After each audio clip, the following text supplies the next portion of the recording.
আসসালামু আলাইকুম, সবাই কেমন আছেন? আলহামদুলিল্লাহ ভালো আছি। পরিস্থিতি ঠিক হতে না হতে এখনও ভালো করে ঠিক হয় না, তার মাঝে ভাবলাম যে অনেক দিন হয়েছে কিছু খাওয়া দাওয়া করি না, রেস্টুরেন্টে যাওয়া হয় না।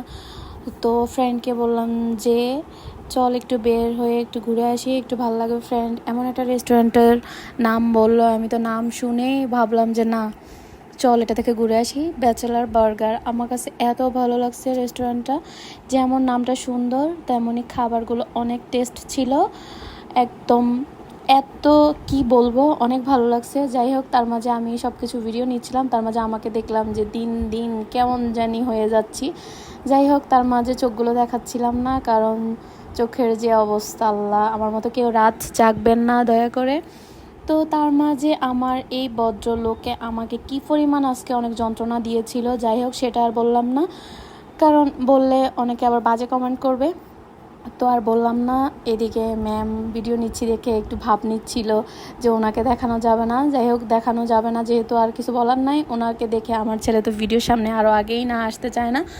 তো উনিও নাক ঢাকছিল ওনাকে দেখানো যাতে না হয়। তো যাই হোক, তার মাঝে খাবার অর্ডার করে দিয়েছিলাম। তো খাবার আসতে একটু লেট হয়েছিল।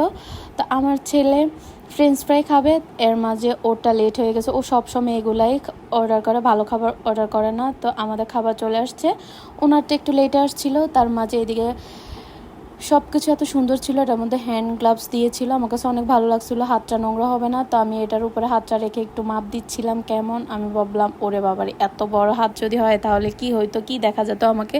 তার মাঝে ভদ্রলোকের খাবার চলে আসছে।